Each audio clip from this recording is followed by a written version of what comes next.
So you've had money sitting in an RRSP up in Canada for 10, 20, maybe 30 years, not doing anything really. You maybe haven't been able to place trades in it. Maybe it's been underperforming as far as investments, and you just want to get that money out of there and move it down to the States.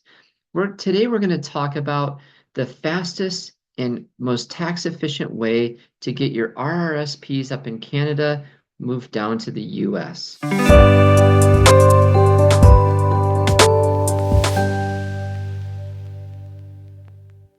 Hello, my name is Brian Haggard. I'm a certified financial planner, chartered financial analyst, and I'm the founder of Retirement and Financial.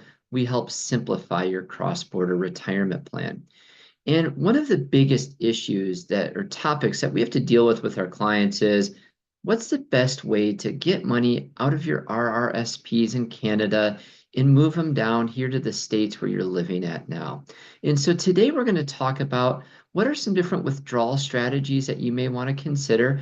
How do those withdrawal strategies ultimately impact your US taxes here? And what are some ways that you might want to maximize these foreign tax credits of yours? So first of all, let's just talk about some basics of taking RRSP withdrawals here in the US as far as taxes are concerned. So whenever you take money out of an RRSP or a RIF or a LIRA up in Canada, the US is going to make you include that on your US tax returns. Also, Canada is going to withhold a certain percentage of that distribution for taxes as well. And then what ultimately happens is the money that Canada withholds on their end will count as a foreign tax credit here in the States to help offset any of the income that you have to claim on your US tax return. Now, the nice thing about this is for most of our clients, they don't have to file Canadian tax returns here in the US if you're a US resident, just because you're taking RRSP or maybe you have CPP or OAS benefits as well here in the States. The money that is withheld up in Canada essentially kind of says, the Canada says, hey, we're good. You've had this money withheld. You've paid your tax obligation as far as we're concerned. Now, you can file US taxes up in Canada. We do have a couple of clients who are a little bit lower income clients who are able to actually get the withholding lower if they do file Canadian taxes. But for a lot of our clients, they decide not to do that. So, what are some different strategies that most of our clients will consider as far as taking their RRSPs out of Canada? There's kind of two options that we'll typically look at. The first option is we convert that RRSP to what's called a RIF or a retirement income fund, and we start annual withdrawals. Kind of the rule is that you can take up to 10% of your RIF every single year and only have Canada withhold 15% from any of those distributions. And so the nice thing about that is if you're looking for the lowest tax withholding, converting it to a RIF, taking money out every single year is probably your best bet. Now, the issue with this RIF is you're probably never going to get rid of it. If you withdraw 10% per year and that account's growing, then yep, you are going to keep on cutting it down little by little, but it's going to take a really long time to ultimately get rid of those accounts. And for a lot of our clients, kind of their situation is, hey, this money's been sitting in Canada forever. Just want to figure out, I want to get that money out of there. I don't want to have to deal with that. And, I don't want my kids to have to deal with it when I pass away. That the money's just not doing much for us in there. We kind of want to unlock it and just move it down to the States. And if that's the case, if our clients come to us with that theory or that mindset, a lot of times our strategy is to try to withdraw all of that RRSP in 1 year. And we're going to talk about in this video, if you're thinking about wanting to withdraw all of your RRSP in 1 year, what's the best tax strategy for you to do that? So we're going to look at a little bit of example. We're going to look at Mike and Sandy. Mike and Sandy both make $150,000 per year here in the States, while they're working. And we're going to use the example that they have a 250,000 US dollar. US dollar is pretty strong right now versus the Canadian dollar. But we'll just say 250,000 US dollar RRSP, and they filed joint tax returns.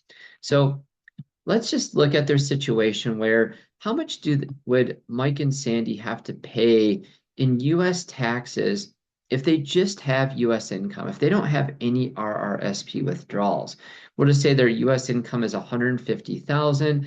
In 2025, for somebody who makes 150,000, if they file a joint tax returns, just normal standard deduction, they're going to pay about $15,500 in US taxes on that money. Now, let's just say that they now decide to take their RRSP withdrawal as well. So in that case, now they have an extra $250,000 worth of income. Now, as I mentioned to you before, if you take a lump sum distribution from your RRSP, Canada is going to withhold 25% for taxes. In this case, that would be $62,500 in overall taxes that Canada would withhold. Now, that would count as a foreign tax credit here on your US taxes. But the ramifications of this is not just the RSP withdrawals or the withholding on Canada. What ultimately happens is Mike and Sandy's income on their US taxes would also go up as well. On their US taxes, their taxes would go from $15,500 to $27,750 because of this $250,000 RRSP withdrawal. So ultimately, what is happening here is they're paying an additional $12,500 on their US taxes because of this Canada withholding, because of this RRSP withdrawal, on top of the $62,500 that Canada has already withheld for taxes. So you can see on this $250,000 withdrawal, they're getting hit with a lot of additional taxes because of this US income that they also have. So what's a better strategy that they may want to consider? A lot of times when somebody comes to us and says, hey, I want to take a really large RRSP withdrawal, we try to do that all in 1 year, and we try to do that in a year in which they have very little or no US-based income. So a lot of times, let's just say that a client is going to retire at 64 or 65, and they're going to wait a couple of years before they turn on Social Security. There might be a year or two there in which they have very little US-based income. Maybe they're not going to withdraw any money from their IRA accounts. They're going to delay Social Security. Sure, they might have some interest income or dividends, but we try to keep that very low. And the benefit of doing that is we then can try to keep their US taxes really, really low in that scenario. So we looked at the one scenario where they have 150,000 of US income and then a 250,000 on RRSP withdrawals. And that was going to cause about $27,750 of US taxes on top of the $62,500 in their Canada withholding. How if we are only able to take out the RRSP only in a year? In that case, they would pay 0 US taxes, right? They'd have the $62,500 withheld by Canada. That would offset 100% of their US-based income here because they don't have any US income. And so they pay 0 in taxes in that scenario. Ultimately, by drawing this money out, when they have 0 US income versus the 150,000, they're saving themselves $12,500 in taxes. So this is a lot of times the strategy that we try to implement for our clients. What we'll try to do is we'll try to take out really large withdrawals in retirement. And we don't do, $100,000 in 1 year, 100,000 in the next, 50,000 in the next, right? We try to lump it all into 1 year. Because if you take it out over a 3-year period, the withholding is going to be the same. It's 25%. So the withholding is the same if you take it out over 3 years or if you take it out all in once. So a lot of times we just try to take it out all at once. And we try to take it out in a year in which there's really low or no US-based income. The truth of the matter is you might be sitting there going, Brian, I have a really large RSP. I don't want to pay a ton of US taxes on the withdrawal.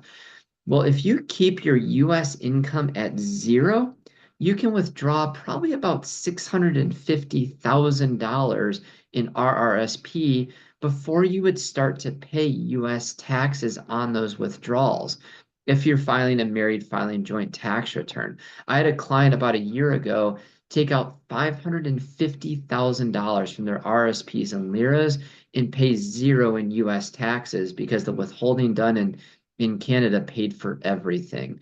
So there is a way that you can take a really big, large lump sum distribution from your accounts up in Canada and and really maximize that foreign tax credit and pay nothing here in the States on top of the Canada withholding. Now, one thing you do have to be mindful of are state taxes.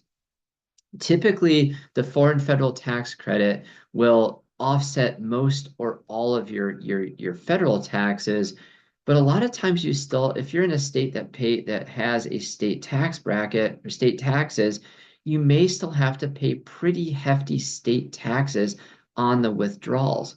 Here in Michigan, you have to pay state taxes on anything that you withdraw from retirement accounts, and the RRSP would be included in that. So somebody might take a really large, tax or RSP withdrawal, have no federal taxes, but could have a fairly hefty Michigan state tax, and a lot of states are like that. So you need to be aware of state taxes.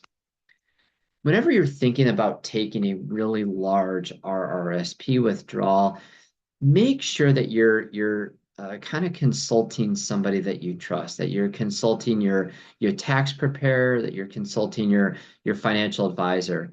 We do get a lot of questions after people file their taxes.